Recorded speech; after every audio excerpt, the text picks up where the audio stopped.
Hello students. Today we will start chapter motion from class 9th physics. Let's start. Students, motion chapter को पढ़ने से पहले हम physics को क्लासिफाई कर लेते हैं. ठीक है, मोशन देखते हैं कि मोशन जो चैप्टर है वो किसके अंडर आता है. ठीक है, मैकेनिक्स. ठीक है, हम मैकेनिक्स पढ़ रहे हैं. मैकेनिक्स जो है it is the branch of physics which deals with the objects at rest और इन मोशन. तो स्टूडेंट्स, अब मैकेनिक्स की 3 सब ब्रांचेस हैं. एक स्टैटिक्स, एक काइनेमेटिक्स, एक डायनामिक्स. स्टैटिक्स जो है it is the branch of mechanics which deals with the objects at rest. ठीक है, स्टैटिक्स नाम ही बता रहा है कि जो ऑब्जेक्ट्स हैं वो स्टेशनरी हैं. ठीक है, तो अब इक्विलिब्रियम भी कह देते हैं. It is the branch of mechanics which deals with the objects in equilibrium. ठीक है, यहाँ पे ऑब्जेक्ट्स रेस्ट पे रहते हैं, इक्विलिब्रियम में रहते हैं. ठीक है, अब सेकंड है काइनेमेटिक्स. काइनेमेटिक्स क्या है? Kinematics it is the branch of mechanics which deals with the objects in motion. ठीक है, but without taking into consideration the cause of motion. ठीक है, अब यहाँ पे काइनेमेटिक्स में हम ऑब्जेक्ट्स जो कि मोशन में हैं उनकी स्टडी है काइनेमेटिक्स, मगर उस मोशन का कॉज क्या है वो नहीं हम पढ़ते हैं. ऑब्वियस ये कॉज फोर्स होता है. ठीक है, आपने जूनियर क्लासेस में देखा होगा, 8th क्लास में देखा होगा. ठीक है, वहाँ पे फोर्स एंड प्रेशर चैप्टर आता है, तो थोड़ा बहुत आपको आइडिया है फोर्स के बारे में. ठीक है, ऑब्वियस है कि कॉज ऑफ मोशन क्या होता है, फोर्स. मगर फोर्स के बारे में हम काइनेमेटिक्स में बिल्कुल नहीं पढ़ते. हम पढ़ते हैं यहाँ पे जो मोशन के पैरामीटर्स हैं, जैसे डिस्टेंस, डिस्प्लेसमेंट, वेलोसिटी, स्पीड, उनकी टाइप्स, एक्सेलरेशन. ठीक है, जो मोशन के पैरामीटर्स हैं, जो मोशन को डिफाइन करते हैं, उनको हम पढ़ते हैं. उन पैरामीटर्स को लाने वाला कौन है वो नहीं हम पढ़ते. ठीक है, तो काइनेमेटिक्स में हम मोशन के बारे में पढ़ते हैं.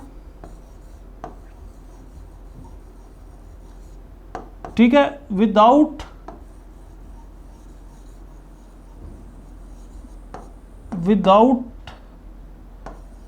Touching force. ठीक है, फोर्स को नहीं हमने यहां पे पढ़ना है. ठीक है, फोर्स को हम टच नहीं करेंगे यहां पे. ठीक है ना. तो अब स्टूडेंट्स, डायनामिक्स क्या है? It is the branch of mechanics which deals with the objects in motion but with taking into consideration the cause of motion. ठीक है, इसमें हम फोर्सेस के बारे में पढ़ते हैं. ठीक है, इसमें हम फोर्सेस के बारे में पढ़ेंगे, इसमें हम मोशन के बारे में पढ़ेंगे, मगर मोशन को लाने वाला कौन है उसके बारे में नहीं हम पढ़ेंगे. स्टैटिक्स में हम पढ़ते हैं जो ऑब्जेक्ट्स रेस्ट में, ऑब्जेक्ट्स इक्विलिब्रियम में है. ठीक है, उसको स्टैटिक्स में पढ़ते हैं. ठीक है, और काइनेमेटिक्स में हम मोशन के पैरामीटर्स पढ़ेंगे. ठीक है, और डायनामिक्स में हम फोर्स के बारे में पढ़ेंगे. अब स्टूडेंट्स, एक्चुअल में जो मोशन चैप्टर हमने शुरू किया है ये किसके अंडर आएगा? काइनेमेटिक्स. ठीक है, काइनेमेटिक्स ही पढ़ रहे हैं हम एक्चुअल में. ठीक है, जो मोशन चैप्टर पढ़ेंगे हम काइनेमेटिक्स ही पढ़ेंगे. जैसे 9th क्लास में फर्स्ट चैप्टर मोशन है, सेकंड चैप्टर क्या है? Newton laws of motion. तो फर्स्ट चैप्टर जो मोशन है वो काइनेमेटिक्स है, इसमें हम कॉज ऑफ मोशन के बारे में बात नहीं करेंगे. ठीक है, जो नेक्स्ट चैप्टर है 9th का, जो NLM Newton laws of motion, वो डायनामिक्स में आ जाता है. उसमें हम फोर्स के बारे में पढ़ेंगे. ठीक है ना. तो लेट्स स्टार्ट काइनेमेटिक्स, या आप कह लो let's start chapter motion of class 9th. तो सबसे पहला टॉपिक स्टूडेंट्स क्या है? Rest and motion are relative terms. ठीक है, इसको समझो थोड़ा सा. अब मान लो 2 फ्रेंड्स हैं, एक राम है और एक श्याम है. ठीक है। अब राम जो है वो गाड़ी में बैठा हुआ है, ठीक है, और राम कहता कि मैं जा रहा हूं, ठीक है, और श्याम उसको सड़क पे खड़ा होके उसको विदाई दे रहा है, ठीक है। तो अब देखो स्टूडेंट्स, श्याम यहाँ पे खड़ा है रोड में, ठीक है, और राम जो है वो गाड़ी में जा रहा है, ठीक है। तो हम क्या कहेंगे, हम कहेंगे कि Ram is in motion with respect to Shyam, ठीक है। अगर श्याम राम को देख रहा है तो राम मोशन में है, ठीक है ना। अब इनका मूड बदल गया, ठीक है। श्याम कहता कि मैं भी जाना, मैंने भी जाना है, श्याम भी गाड़ी में बैठ गया। तो श्याम एंड राम दोनों फ्रंट सीट्स में बैठ गए गाड़ी में, ठीक है। तो अब हम क्या कहेंगे कि Ram is at rest with respect to Shyam, ठीक है ना। Ram is at rest with respect to Shyam कैसे कहेंगे, क्योंकि जब गाड़ी में बैठे, गाड़ी तो चल रही है ऑब्वियस, मगर वो फ्रंट सीट में बैठे हैं, वो बातें भी कर सकते हैं, ठीक है, खाना भी शेयर कर सकते हैं, ठीक है। तो हम कहेंगे कि दोनों रेस्ट में हैं। हालांकि गाड़ी चल रही है, गाड़ी मोशन में है, हालांकि उनका जो थर्ड फ्रेंड है, थर्ड फ्रेंड का नाम है उनका मधुर, ठीक है, मधुर। तो अब मधुर के विद रिस्पेक्ट राम श्याम दोनों मोशन में है, मगर राम और श्याम जो म्यूचुअली वो रेस्ट पे हैं, ठीक है ना। समझो आप इस चीज़ को कि राम जब श्याम को देख रहा है तो श्याम उसको रेस्ट पे दिख रहा है, श्याम अगर राम को देख रहा है तो राम उसको रेस्ट पे दिख रहा है, ठीक है। मगर मधुर जब राम श्याम दोनों को देख रहा है तो दोनों वो मोशन में है अकॉर्डिंग टू मधुर, ठीक है। अब आप एक चीज़ समझो कि Ram is at rest with respect to Shyam but is in motion with respect to Madhur, ठीक है ना। Rest and motion are relative terms. Relative term मतलब किसके रिलेटिव आप देख रहे हो। अगर राम को श्याम देख रहा है तो ऑब्वियस राम उसको रेस्ट पे दिख रहा है, ठीक है। अगर राम को मधुर देख रहा है तो ऑब्वियस राम जो है वो मोशन में दिख रहा है, ठीक है। अब आप इस समझो कि जो राम है is simultaneously in motion and at rest, ठीक है। सेम बंदा एक के विद रिस्पेक्ट रेस्ट पे है, दूसरे के विद रिस्पेक्ट मोशन में है, ठीक है। तो रेस्ट एंड मोशन जो है वो हम कब कहेंगे, मतलब कोई बंदा जो है वो रेस्ट पे कब कहेंगे, जब मतलब कि बात आती है उसको देख कौन रहा है, ठीक है। रेस्ट पे तब कहेंगे, राम रेस्ट पे तब कहेंगे अगर उसे श्याम देख रहा है, ठीक है। राम मोशन में तब कहेंगे अगर उसे मधुर देख रहा है, ठीक है ना। देख कौन रहा है, तो इसलिए हम कहते हैं कि rest and motion are relative terms, ठीक है। मतलब किसके रिलेटिव आप बात कर रहे हो, ठीक है। तो सेम बंदा साइमल्टेनियसली रेस्ट पे भी है, मोशन में भी है, मगर क्या बात इंपॉर्टेंट है कि उसको देख कौन रहा है, ठीक है ना। तो दीज आर रिलेटिव टर्म्स। अब रेस्ट को अगर डिफाइन करना है, a body is said to be at rest if it doesn't change its position with time, ठीक है ना। तो ऑब्वियस है Ram is at rest with respect to Shyam because he is not changing his position with respect to Shyam, ठीक है। मतलब कि राम को जब श्याम देख रहा है तो राम उसे रेस्ट पे दिख रहा है क्योंकि उसकी पोजीशन चेंज नहीं हो रही है। किसके विद रिस्पेक्ट, श्याम के विद रिस्पेक्ट उसकी पोजीशन ही चेंज हो रही है। तो श्याम क्या कहेगा कि राम रेस्ट पे है, ठीक है। अब मोशन को डिफाइन कैसे करोगे, body set to be at motion if it change its positions with time, ठीक है। तो Ram and Shyam are changing their positions with time, अगर उन्हें कौन देख रहा है, मधुर देख रहा है, तो हम क्या कहेंगे, Ram and Shyam are in motion with respect to Madhur, ठीक है ना। तो देख कौन रहा है, ये इंपॉर्टेंट चीज़ है। तो स्टूडेंट्स ये डेफिनेशन हो गई, ठीक है। और rest and motion are relative terms, तो आपको पता होना चाहिए। जैसे एक और एग्जांपल देख लो, मान लो राम और श्याम एक रूम में बैठे हुए हैं, ठीक है, रूम में बैठे हुए हैं, बातें कर रहे हैं, तो ऑब्वियस है दोनों रेस्ट में हैं। अगर इन दोनों को कोई बंदा मून से दिखे तो ऑब्वियस ये मोशन में है, ठीक है। तो सेम बंदा साइमल्टेनियसली रेस्ट एंड मोशन में हो सकता है। बात क्या इंपॉर्टेंट है कि उसको देख कौन रहा है, ठीक है, किसके विद रिस्पेक्ट हम बात कर रहे हैं, किसके रिलेटिव हम बात कर रहे हैं। चलो नेक्स्ट स्टूडेंट्स क्या है, रेफरेंस पॉइंट। रेफरेंस पॉइंट, अब स्टूडेंट्स रेफरेंस पॉइंट क्या होता है, इज अ प्लेस और object with respect to which position of another object can be determined, ठीक है। अब स्टूडेंट्स देखो, मैंने लोकेट करना है किसी चीज़ को, चलो मैं अपने फ्रेंड को अपने घर बुलाना चाहता हूँ, तो मैं उसको कैसे बुलाऊंगा कि हनुमान जी के मंदिर के पास आ जाना, ठीक है, उससे लेफ्ट 2 घर छोड़ के तीसरा घर है, ऐसे ही बुलाऊंगा, ठीक है। तो मैं उसको रेफरेंस अपने फ्रेंड को क्या दे रहा हूँ, मंदिर की रेफरेंस दे रहा हूँ, ठीक है। तो जब भी किसी पॉइंट को लोकेट करना होता है या किसी घर को या किसी ऑब्जेक्ट को लोकेट करना होता है, आपको रेफरेंस पॉइंट चाहिए होता है, ठीक है ना।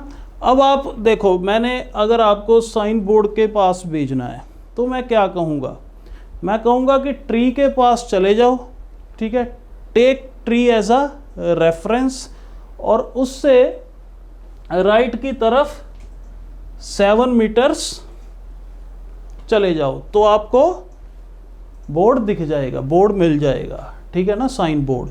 तो मतलब कि रेफरेंस में किसका दे रहा हूँ, यहाँ पे रेफरेंस किसको ले रहा हूँ, ट्री को ले रहा हूँ, ठीक है। या मैं ऐसे कहूँगा, ट्री के पास चले जाओ, उससे 7 मीटर ईस्ट की तरफ चले जाओ, ठीक है ना। तो किसी भी, अब वही है, अब साइन बोर्ड को लोकेट करने के लिए मुझे एक रेफरेंस पॉइंट लेना पड़ा, ठीक है। तो वो रेफरेंस पॉइंट मैंने ट्री लिया, ठीक है। या मैं उसको ऐसे भी कह देता कि ये वाटर बॉक्स है, ठीक है, क्या कहता कि वाटर बॉक्स को एक रेफरेंस ले लो और उस वाटर बॉक्स से 5 मीटर ईस्ट की तरफ चले जाओ, तो आप साइन बोर्ड पे पहुंच जाओगे। तो उस केस में अब मैं रेफरेंस किसको ले रहा हूँ, इस वाटर बॉक्स को ले रहा हूँ जो रेड वाला है, ठीक है ना। तो ये बात इम्पोर्टेंट, किसी भी चीज़ को लोकेट करने के लिए आपको दूसरा पॉइंट चाहिए होता है, ठीक है। नहीं तो किस, जैसे अब मान लो मैंने किसी एक, यहाँ पे मान लो इसके सामने एक वेल है, ठीक है, पानी का कुआं है, तो इसको मैं कैसे लोकेट करूँगा, क्या कहूँगा कि साइन बोर्ड के पास चले जाओ, उससे नॉर्थ की तरफ 50 मीटर्स चले जाओ, नॉर्थ की तरफ 50 मीटर्स चले जाओ, ठीक है। तो उस केस में मैं रेफरेंस किसको ले रहा हूँ, इस साइन बोर्ड को, ठीक है। तो किसी भी चीज़ को लोकेट करना है, आपको दूसरी चीज़ की ज़रूरत पड़ती है जिसको हम रेफरेंस पॉइंट कहते हैं, ठीक है ना। तो अब स्टूडेंट्स एक और भी कई बार बच्चों में 9th क्लास के बच्चों में कन्फ्यूज़न रहती है, नॉर्थ बच्चे ऊपर नहीं होता, जो डायरेक्शंस है ना ये हॉरिजॉन्टली होती हैं एक प्लेन में। जैसे आप समझो, इधर नॉर्थ है, ठीक है, इधर साउथ है और इधर वेस्ट है, इधर ईस्ट है। नॉर्थ कभी ऊपर नहीं होएगा, ऊपर ये वर्टिकल अपवर्ड डायरेक्शन कहते हैं हम, वर्टिकल अपवर्ड ऐसे है, वर्टिकल डाउनवर्ड ऐसे है, नॉर्थ ऐसे आता है, ठीक है, हॉरिजॉन्टल डायरेक्शंस हैं, नॉर्थ कभी ऊपर नहीं होता आसमान की तरफ, ठीक है। ये तो चलो, ये जो हमारी स्क्रीन है ये वर्टिकल है, ठीक है, तो इस केस में नॉर्थ ऐसे ही बना सकता हूँ। तो नॉर्थ ऐसे की तरफ है, ठीक है। अगर मैं कहूँगा कि वेल की तरफ जाना है तो आपको मैं कहूँगा कि रेफरेंस पॉइंट लो किसको, साइन बोर्ड को, उससे 50 मीटर नॉर्थ की तरफ जाओ, ठीक है।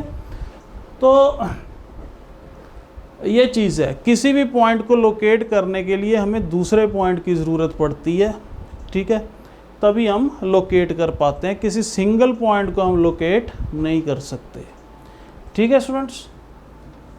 नेक्स्ट आ जाओ, फ्रेम ऑफ रेफरेंस। ये वही है, रेफरेंस पॉइंट ही है, ठीक है। ये स्टूडेंट्स वही चीज़ है जो हमने प्रीवियसली देखा। एक्चुअल में फ्रेम ऑफ रेफरेंस, अब राम एंड श्याम को जब हम ग्राउंड से देख रहे थे, राम एंड श्याम को जब हम ग्राउंड से देख रहे थे तो दोनों मोशन में थे। उस केस में हम क्या कहेंगे, फ्रेम ऑफ रेफरेंस क्या है, ग्राउंड। ग्राउंड से आप देख रहे हो, ग्राउंड से आप देख रहे हो तो दोनों मोशन में है, ठीक है ना। अगर मधुर मान लो गाड़ी में आके पीछे बैठ गया तो फ्रेम ऑफ रेफरेंस क्या हो जाएगी, कार हो जाएगी। अब आप कार से देख रहे हो तो कार से अगर देख रहे हो तो आपको राम एंड श्याम रेस्ट पे दिखेंगे, किसको, मधुर को। मधुर का अगर फ्रेम ऑफ रेफरेंस ग्राउंड है, इसका मतलब क्या है कि वो ग्राउंड से दुनिया को देख रहा है, ठीक है। तो obvious Ram and Shyam motion में होंगे, ठीक है। अगर वही मधुर इनके पीछे जाके बैठ गया, ठीक है, प्रीवियस सीट में, तो पिछली वाली सीट में, तो राम एंड श्याम दोनों रेस्ट पे होंगे, ठीक है। तो फ्रेम ऑफ रेफरेंस मतलब कि आप दुनिया कहाँ से देख रहे हो, ठीक है ना, दुनिया आप कहाँ से देख रहे हो। अगर ग्राउंड पे खड़े होके देख रहे हो तो दुनिया को देखने का नज़रिया अलग है। अगर वही दुनिया को अगर गाड़ी में बैठ के देख रहे हो तो नज़रिया अलग है, ठीक है। जैसे ये फिगर में देखो, अब इस फिगर को देखने के दो नज़रिए हैं। मतलब आपको क्या दिख रहा है इसमें, एक ऑब्जर्वेशन होएगी, अच्छा गाड़ी चल रही है, गाड़ी चल रही है, तो गाड़ी जो चल रही है ये हमें कब दिखेगा, अगर हम इसे सड़क पे खड़े होके देखें तो हम कहेंगे गाड़ी चल रही है, ठीक है। मतलब को सड़क पे खड़े होके हम दुनिया को देख रहे हैं तो हमारा नज़रिया अलग है, ठीक है। हमें जो ट्रीज़ हैं, ये विंड मिल्स हैं, ये माउंटेन्स हैं या क्लाउड्स हैं, सभी हमें रेस्ट पे दिख रहे हैं, ठीक है। या आपको इस फिगर से और क्या दिख रहा है, अच्छा सड़क इधर चल रही है, ठीक है। आप कैसे क्या कहोगे, या तो गाड़ी चल रही है राइट की तरफ या सड़क चल रही है लेफ्ट की तरफ। दो नज़रियों से इस फिगर को देखा जा सकता है, ठीक है। तो सड़क अगर इस तरफ चल रही है लेफ्ट की तरफ तो आप कैसे कहोगे, अगर आपका फ्रेम ऑफ रेफरेंस, अगर आप दुनिया को गाड़ी में बैठ के देख रहे हो तो आपको लगेगा कि जो सड़क है वो इस तरफ चल रही है, विंड मिल्स भी इस तरफ चल रही हैं, माउंटेन्स भी इस तरफ चल रही हैं, क्लाउड्स भी इस तरफ चल रहे हैं, ठीक है। तो फ्रेम ऑफ रेफरेंस वो है कि जहाँ से आप दुनिया को देखते हो, दुनिया को देखने का नज़रिया अलग हो जाता है अगर आप फ्रेम ऑफ रेफरेंस अलग कर देते हो, चेंज कर देते हो, ठीक है ना। तो ये है फ्रेम ऑफ रेफरेंस। अब बच्चे इसको टेक्निकली डिफाइन कैसे किया गया, reference frame also called frame of reference, वो वही है, रेफरेंस पॉइंट ही है, ठीक है, सेम चीज़ ही है। In dynamics is system of graduate line, system of graduated lines वही है बच्चे, coordinate system, x axis, y axis, z axis, ठीक है, attach to a body that serve to describe the position velocity of points relative to body, ठीक है। अगर मान लो हमारा फ्रेम ऑफ रेफरेंस ये गाड़ी है तो हम यहाँ पे कोऑर्डिनेट सिस्टम अटैच कर देंगे और उसी के हिसाब से दुनिया को देखेंगे, ठीक है। उसी के हिसाब से मान लो ये वाली जो विंड मिल है इसकी पोजीशन वेलोसिटी डिस्क्राइब करेंगे, ठीक है ना। कहाँ से बैठ के आप दुनिया को देख रहे हो, अगर आपका फ्रेम ऑफ रेफरेंस ग्राउंड है तो ग्राउंड पे हम कोऑर्डिनेट एक्सिस को जोड़ देंगे, ठीक है। उसके विद रिस्पेक्ट हम किसकी पोजीशन एंड वेलोसिटी बताएंगे, कार की। अगर आप फ्रेम ऑफ रेफरेंस आपका कार है तो आप कोऑर्डिनेट सिस्टम कार में जोड़ दोगे और उसके विद रिस्पेक्ट आप विंड मिल्स या माउंटेन की वेलोसिटी या पोजीशन डिफाइन कर सकते हो। ठीक है, अब आप कहोगे कि 9th क्लास में ऑफन बच्चों के दिमाग में कन्फ्यूज़न होती है, ये क्या कह रहे हैं कि विंड मिल की वेलोसिटी, विंड मिल तो रेस्ट पे है, और रेस्ट पे तब है अगर आप उसको ग्राउंड से देख रहे हो, अगर आपका फ्रेम ऑफ रेफरेंस ग्राउंड है। अगर आप उसको गाड़ी में बैठकर देख रहे हो, गाड़ी जो चल रही है, ठीक है, किस स्पीड से, तो आप कहोगे कि विंड मिल, आप सोचो अगर आप गाड़ी में चल रहे हो, विंड मिल को देखोगे तो विंड मिल ऑपोजिट डायरेक्शन में जाता हुआ दिखेगा ना, आपको दूर जाता हुआ दिखेगा। तो इसकी वेलोसिटी कब हो जाएगी, जब आपका फ्रेम ऑफ रेफरेंस कार है। अगर कार से आप उस विंड मिल को देख रहे हो तभी आपको लगेगी वो विंड मिल किसी मोशन से, किसी वेलोसिटी से या स्पीड से मूव कर रही है ऑपोजिट डायरेक्शन में। ठीक है, वही दुनिया को देखने का नज़रिया। ठीक है, ग्राउंड से देख रहे हैं विंड मिल को तो ऑफन वो हमें रेस्ट पे दिखेगी। ठीक है, क्लाउड्स भी रेस्ट पे दिखेंगे, माउंटेन्स भी रेस्ट पे दिखेगी। अगर वही हम दुनिया को कार पे बैठ के देख रहे हैं तो सभी हमें ऑपोजिट डायरेक्शन में जाते हुए दिखेंगे। ठीक है, तो दुनिया को देख कहाँ से रहे हैं, ये इम्पोर्टेंट चीज़ है और यही फ्रेम ऑफ रेफरेंस है। ठीक है स्टूडेंट्स, चलो नेक्स्ट आ जाओ, पॉइंट ऑब्जेक्ट। अब पॉइंट ऑब्जेक्ट क्या होता है कि कोई भी object can be considered a point object if during motion in a given time it covers a distance much greater than its own size। अब स्टूडेंट्स इस कार को, ये कार तो 5 मीटर लगभग लेंथ होती है किसी भी कार की, तो उसको हम पॉइंट ऑब्जेक्ट कब मान सकते हैं। पॉइंट ऑब्जेक्ट मतलब कि पॉइंट साइज हम कब मान सकते हैं, जब स्टूडेंट इसकी जो लेंथ है वो 5 मीटर है और ये डिस्टेंस ट्रैवल करे मान लो 100 किलोमीटर। 100 किलोमीटर अगर ट्रैवल करे तो ऑब्वियस है हम मान सकते हैं it is a point object. अगर वही डिस्टेंस ये ट्रैवल करे 25 मीटर तो ऑब्वियस है it cannot be considered as a point object. ठीक है, तो पॉइंट ऑब्जेक्ट हम कब कंसिडर करते हैं, जब डिस्टेंस जो है वो much greater than it's on size है। ठीक है ना, अगर 100 किलोमीटर है तो हम 5 मीटर को पॉइंट ऑब्जेक्ट मान सकते हैं। अगर 25 मीटर है तो 5 metre cannot be considered as a point object, 5 metre car. तो ये हो गया हमारा पॉइंट ऑब्जेक्ट। नेक्स्ट देखो students, scalars and vectors. Scalars and vectors क्या है, स्केलर क्वांटिटी कौन सी क्वांटिटी होती है जिसको डिफाइन करने के लिए मैग्नीट्यूड एंड यूनिट्स की ज़रूरत पड़ती है। ठीक है, स्केलर क्वांटिटीज वो होती हैं जिनको डिफाइन करने के लिए magnitude as well as direction and units की ज़रूरत पड़े। यूनिट्स तो ऑब्वियस है डालनी पड़ेंगी। ठीक है, जैसे यहाँ पे 5 मीटर है, 5 क्या है, मैग्नीट्यूड है या न्यूमेरिकल वैल्यू कह लो, मीटर क्या है, यूनिट है। ठीक है, यहाँ पे देखो 5 मैग्नीट्यूड, यूनिट और ईस्ट क्या है, डायरेक्शन। ठीक है, अब मान लो इसकी लेंथ, इस चीज़ की जो लेंथ है वो 5 मीटर है। ठीक है ना, मतलब कि इसकी जो लेंथ है, जो साइन बोर्ड लिया हुआ है, ये 5 मीटर है। तो 5 मीटर कोई डायरेक्शन, 5 मीटर की कोई डायरेक्शन थोड़ी ना है। ठीक है, ये हमें ये बता रहा है इसकी लेंथ, इसकी लंबाई। ठीक है, तो कोई इसकी डायरेक्शन थोड़ी ना होएगी, सिर्फ मैग्नीट्यूड और यूनिट से हम उसकी लेंथ को रिप्रेजेंट कर सकते हैं। ठीक है, अगर ये कहना है कि आपको 5 मीटर ईस्ट की तरफ जाना है, 5 मीटर ईस्ट की तरफ जाना है। ठीक है, तो ऑब्वियस यहाँ पे मैग्नीट्यूड है, यूनिट है और डायरेक्शन है। डायरेक्शन भी बतानी पड़ेगी ना, 5 मीटर किधर जाना है, ईस्ट को जाना है, नॉर्थ को जाना है, नॉर्थ ईस्ट जाना है, साउथ जाना है, साउथ वेस्ट जाना है, कहाँ जाना है।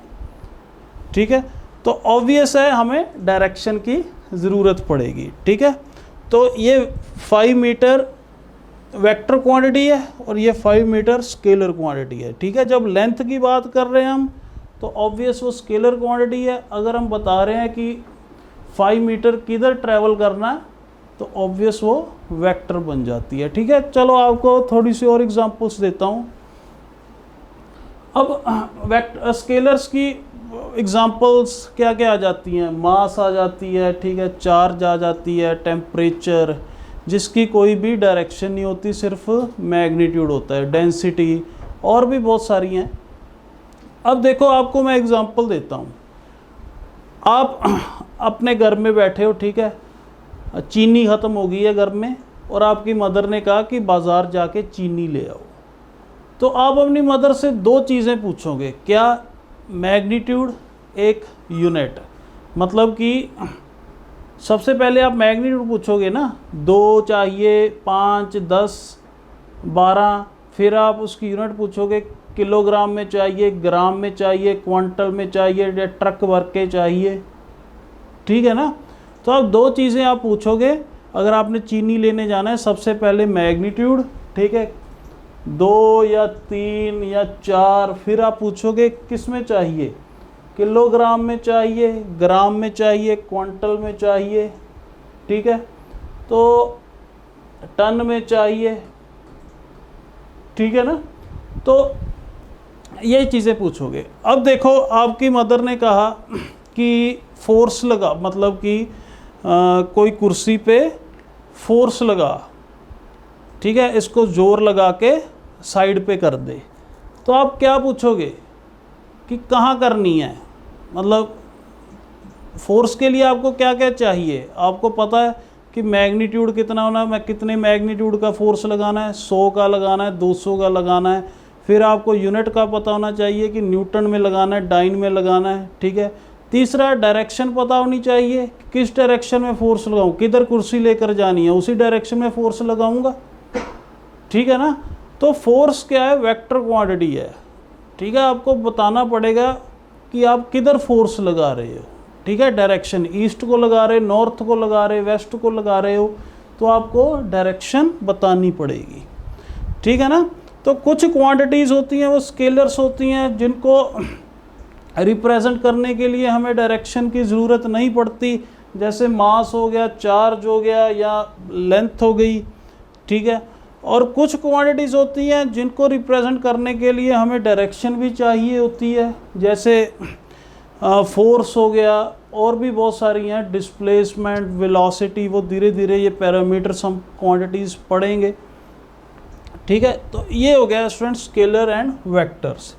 अब स्टूडेंट स्केलर्स को ना आप डायरेक्टली भी ऐड कर सकते हो। अब 2 किलो प्लस 3 किलो आप डायरेक्टली ऐड कर सकते हो, ये कितनी हो जाएगी, 5 किलो हो जाएगी। मगर अगर आपको कह दिया कि 2 न्यूटन का फोर्स जो है एक ईस्ट की तरफ लग रहा है, ठीक है, प्लस 5 न्यूटन का फोर्स साउथ की तरफ लग रहा है, तो आप इसको डायरेक्ट नहीं ऐड कर सकते। डायरेक्ट नहीं ऐड कर सकते, जहाँ पे हमें वेक्टर अलजेब्रा की ज़रूरत पड़ेगी, वेक्टर अलजेब्रा से ही हम ऐड कर सकते हैं। ठीक है, तो ये स्टूडेंट हो गया स्केलर एंड वेक्टर। ठीक है, scalar can be added by ordinary algebra but vectors are added by vector algebra. ठीक है, नेक्स्ट देखो types of motion. Types of motion, 1 dimensional motion, 2 dimensional motion, 3 dimensional motion. 1 dimensional object क्या होती है, जिसकी सिर्फ लेंथ हो। ठीक है, जैसे आप कह लो थ्रेड या हेयर। ठीक है, ये क्या है, 1 डायमेंशनल ऑब्जेक्ट्स जिसकी सिर्फ लेंथ होती है। 2 डायमेंशनल ऑब्जेक्ट्स क्या होती है, जिनकी लेंथ हो, ब्रेड्थ हो। ठीक है, 2 डायमेंशनल ऑब्जेक्ट्स का हम एरिया निकाल सकते हैं, क्योंकि लेंथ एंड ब्रेड्थ हो तो एरिया निकाल सकते हैं। जैसे ये स्क्रीन है, ये स्क्रीन क्या है, 2 डायमेंशनल है। आपका जो पेपर है, ठीक है, कॉपी का जो पेपर होता है वो भी क्या है, 2 डायमेंशनल, क्योंकि एक लेंथ है एक ब्रेड्थ है, इसका मैं एरिया निकाल सकता हूँ। 3 डायमेंशनल ऑब्जेक्ट क्या है, थ्री डायमेंशनल बहुत सारे, हम ह्यूमंस भी थ्री डायमेंशनल ऑब्जेक्ट्स हैं जिसकी लेंथ ब्रेड्थ हाइट तीनों, ठीक है ना। अगर लेंथ ब्रेड्थ हाइट तीनों तो हम उसकी वॉल्यूम निकाल सकते हैं, ठीक है ना। तो थ्री डायमेंशनल ऑब्जेक्ट्स जितनी भी हमारी बॉडीज़ हैं, एप्पल, स्फीयर, सब ये क्या है, 3D ऑब्जेक्ट्स हैं। 2D सर्कल हो गया, पेपर हो गया, रेक्टेंगल, स्क्वायर, ठीक है, ये क्या है, 2 डायमेंशनल ऑब्जेक्ट्स जिनका आप एरिया निकाल सकते हो, ठीक है। तो इसको हम मोशन को हम रिलेट करके पढ़ सकते हैं।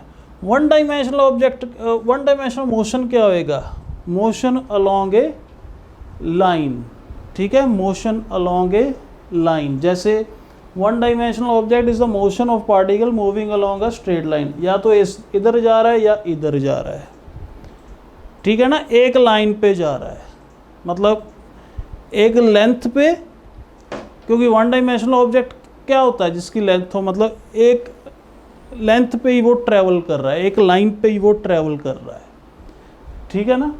अब 2 डायमेंशनल ऑब्जेक्ट, अब ये प्लेन है, अब मान लो ये कोई चीज़ फेंकी तो यो एक प्लेन में जा रही है, प्लेन में, प्लेन क्या होता है, 2 डायमेंशनल ऑब्जेक्ट, ठीक है। जो आपके घर में जो प्लेट्स होती हैं दैट आर आल्सो 2 डायमेंशनल, ठीक है, मतलब कि एक प्लेन में जा रहा है, ठीक है। किसी भी चीज़ को हम फेंकते हैं ना, मतलब कि इसे प्रोजेक्टाइल मोशन कहते हैं। तो अब देखो आप यहाँ पे देखो 1D मोशन में सिर्फ एक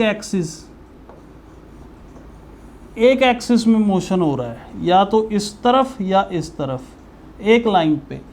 अब यहाँ पे मोशन देखो, एक्स वाई एक्सिस दोनों की ज़रूरत पड़ेगी इस ऑब्जेक्ट की पोजीशन बताने के लिए। आप समझो, यहाँ पे इस बंदे की पोजीशन बताने के लिए हमें सिर्फ एक एक्सिस की ज़रूरत पड़ेगी। अगर ये 0 है, ये 1 मान लो, ये 3 मान लो, और ये मान लो 10 मीटर है, सिर्फ एक एक्सिस की ज़रूरत पड़ेगी और हम उसकी लोकेशन या पोजीशन बता सकते हैं। अब यहाँ पे इस बॉल की पोजीशन बताने के लिए आपको एक्स एंड वाई एक्सिस दोनों की ज़रूरत पड़ेगी। मान लो ये बॉडी यहाँ पे है, ठीक है, और यहाँ से हमने फेंका वो ओरिजिन मान लो, चलो थोड़ा सा और करेक्ट कर देता हूँ इसे। अब आप देखो कि यहाँ से बॉडी फेंकी,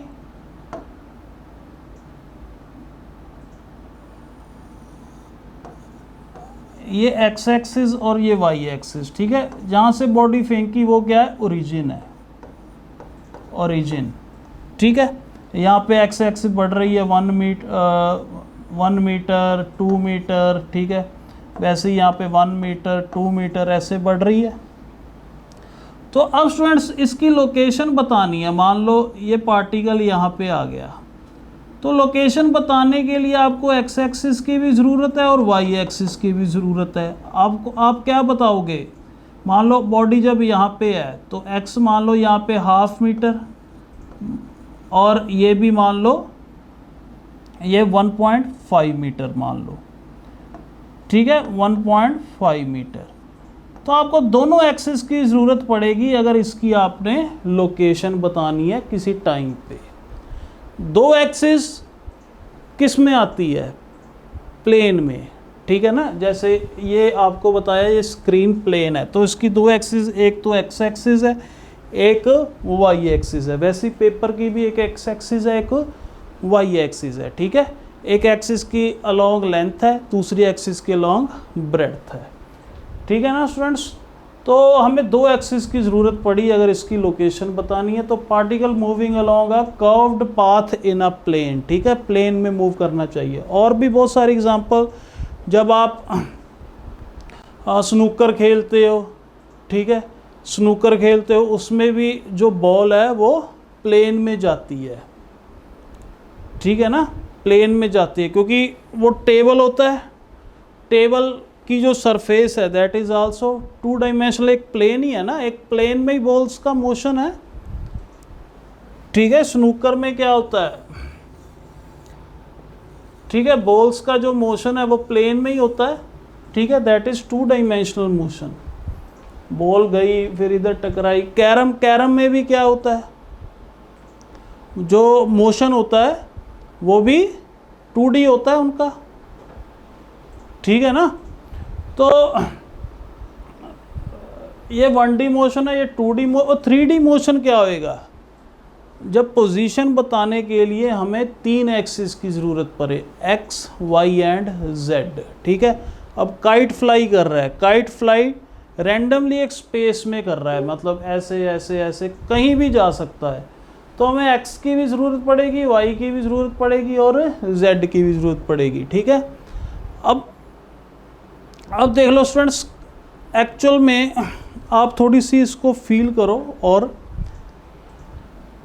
अब स्टूडेंट्स ये जो स्क्रीन है, स्क्रीन में मैं एप्पल को बना सकता हूँ, उसकी सिर्फ पिक्चर बना सकता हूँ, मतलब 2 डायमेंशनल उसकी फिगर बना सकता हूँ, 3 डायमेंशनल तो नहीं बना सकता। क्यों नहीं बना सकता, क्योंकि स्क्रीन क्या है, ये 2 डायमेंशनल है, ठीक है। अब जैसे कई बार कहते 3D ड्राइंग, 3D ड्राइंग का मतलब क्या होता है कि अगर एप्पल बनाएंगे, अगर आप उसको देखोगे आपको सच में लगेगा कि सच में एप्पल पड़ा हुआ है, मगर एप्पल तो नहीं, एक्चुअल में वो तो पेपर में ही बनाई है। पेपर क्या है, 2 डायमेंशनल है, ठीक है। वो बस उसमें उससे इफ़ेक्ट्स आ रहे हैं, 3 डायमेंशनल इफ़ेक्ट्स आ रहे हैं कि आपको फील हो रहा है कि वो सच में एप्पल पड़ा है, मगर एक्चुअल में वो चीज़ नहीं है, ठीक है। वो एक इमेज है जो पेपर पे बनाई हुई है, ड्राइंग है जो पेपर पे बनाई हुई है, ठीक है। वो 2 डायमेंशनल ड्राइंग है,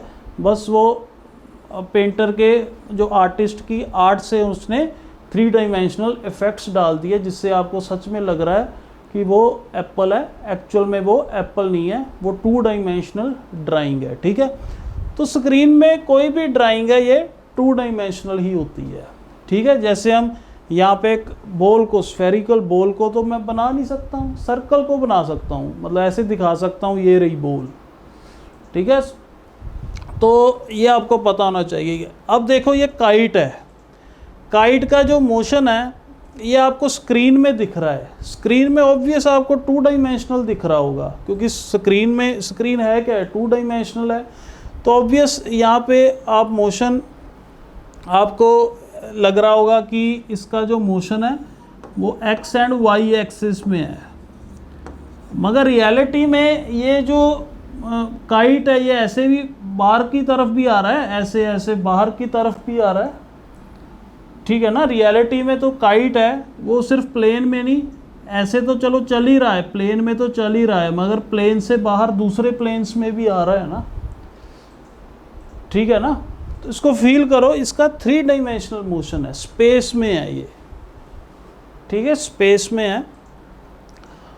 तो ये हो गया 3 dimensional, particle moving in a space has 3 dimensional motion, ठीक है। अब स्टूडेंट्स आप कोई फिल्म देखने जाते हो, फिल्म भी किस पे होती है, एक स्क्रीन पे होती है, ठीक है। तो फिल्म में जो भी इवेंट्स होते हैं वो आपको एक स्क्रीन पे दिखते हैं, मतलब 2 डायमेंशनली दिखते हैं वो, ठीक है। अब आप इसको समझो कि कुछ आपको फिल्म्स पता है, कहते हैं कि 3D में आई हैं, 3D प्रिंट है, तो उसका मतलब 3D पिक्चर का मतलब क्या है कि आपको जो फिल्म है, वो फिल्म में जो इवेंट्स हो रहे हैं वो आपको ऐसे लगता है कि सच में आपके सामने हो रहे हैं। 3D का मतलब क्या है, जो आप देखो जो क्लासरूम टीचिंग है वो 3 डायमेंशनल टीचिंग है, ठीक है। और जो ऑनलाइन टीचिंग है वो 2 डायमेंशनल है, क्योंकि आपको मैं स्क्रीन पे पढ़ा रहा हूँ, ठीक है ना। वैसे ही जो 3 डायमेंशनल 3D जो फिल्म है उसमें आपको ऐसे लग रहा है कि आपके सामने जो फिल्म के इवेंट्स हैं, आपको ऐसे सच में लग रहा है कि डायनासोर आपके सामने आ गया या आपको स्नेक सच में आपके सामने आ गया, मगर ऐसा नहीं हो रहा है। वो इफ़ेक्ट्स डाले हुए हैं 3D इफ़ेक्ट्स, मगर जो फिल्म है वो 2D में ही चल रही है, ठीक है ना। आप जैसे टीवी देखते हो, वो भी टीवी की स्क्रीन भी 2 डायमेंशनल है, तो आपको 2 डायमेंशनल ही सब कुछ दिख रहा है, ठीक है ना। 3 डायमेंशनल मतलब कि आपके सच में जो सामने हो रहा है, ठीक है, वो होता है 3 डायमेंशनल विज़न। तो वही है, फिल्म जो है वो आप 2D में देखते हो, मगर वो 3D इफ़ेक्ट्स होते हैं, आपके सच में थोड़ी ना आपके सामने वो सारा कुछ हो रहा है, वो तो इफ़ेक्ट्स डाले हुए हैं। रियलिटी में 2D में पिक्चर चल रही है, ठीक है। तो ये हो गया 1 dimensional motion, 2 dimensional motion, 3 dimensional motion. और स्टूडेंट 9th क्लास में ना हम 1 डायमेंशनल मोशन ही हम ज़्यादा पढ़ेंगे। 2 डायमेंशनल मोशन करने के लिए हमें थोड़ा वेक्टर अलजेब्रा भी पता होना चाहिए, क्योंकि 2 डायमेंशनल मोशन, अब यहाँ पे ये स्क्रीन है, ये 2 डायमेंशनल है, तो यहाँ पे इनफाइनाइट डायरेक्शंस हैं। बॉडी इधर भी जा सकती है, इधर भी जा सकती है, इधर भी जा सकती है, इधर भी जा सकती है, इधर भी जा सकती है, किधर भी जा सकती है, इनफाइनाइट डायरेक्शंस हैं। तो हमें ये करने के लिए थोड़ा सा वेक्टर अलजेब्रा पढ़ना पड़ता है। मगर 1D मोशन में सिर्फ 2 ही डायरेक्शंस होती हैं, एक आगे को एक पीछे को, 2 ही डायरेक्शंस होती हैं। तो एक को हम पॉजिटिव मान लेते हैं, एक को नेगेटिव मान लेते हैं 1 डायमेंशनल मोशन पढ़ने को, ठीक है। 3 डायमेंशनल में भी इनफाइनाइट डायरेक्शंस हैं। तो ये दोनों मोशन पढ़ने के लिए हमें वेक्टर अलजेब्रा आना चाहिए, मगर 1 डायमेंशनल मोशन जो है वो विदाउट वेक्टर अलजेब्रा भी हम पढ़ सकते हैं, ठीक है। तो 9th क्लास में बेसिकली 1 डायमेंशनल मोशन ही है, ठीक है। सर्कुलर मोशन भी आता है। Circular motion is also an example of 2D motion, ठीक है ना, क्योंकि प्लेन में हो रहा है मोशन। सर्कल क्या है, प्लेन है, प्लेनर बॉडी है, ठीक है। तो सर्कुलर मोशन भी थोड़ा सा आता है 9th में, ठीक है, मगर ज़्यादा डिटेल में नहीं आता। तो basically we will concentrate on 1 dimensional object motion. चलो स्टूडेंट नेक्स्ट देखो। नेक्स्ट हम वही है, हम टाइप्स ऑफ मोशन पढ़ रहे हैं, ठीक है। जो फर्स्ट जो हमने टाइप पढ़ी है, ठीक है, वो क्या है, that is according to the directions, ठीक है। सेकंड क्या है, according to state of motion, ठीक है। Uniform motion and non uniform. State कैसी है मोशन की। अब यूनिफॉर्म का मतलब क्या है, body covers equal distances in equal intervals of time, then the body set to be in a uniform motion, ठीक है। अब आप यहाँ पे कार देखो, 2 सेकंड में 4 मीटर ट्रेवल करी, अगले 2 सेकंड में फिर ये 4 मीटर है, ठीक है। अगले 2 सेकंड में फिर 4 मीटर है, अगले 2 सेकंड में 8 और 12, 12 माइनस 8, 4 मीटर, ठीक है। तो equal distances, equal intervals of time में ट्रैवल हो रहे हैं, तो हम क्या कहेंगे, बॉडीज इन यूनिफॉर्म मोशन, ठीक है। 0 से 4, 4 मीटर ट्रैवल हुआ 2 सेकंड में, 4 से 8 फिर 4 मीटर, 8 माइनस 4, 4 मीटर ट्रैवल हुआ 2 सेकंड में, 8 से 12 फिर 12 माइनस 8, 4 मीटर ट्रैवल हुआ 2 सेकंड में।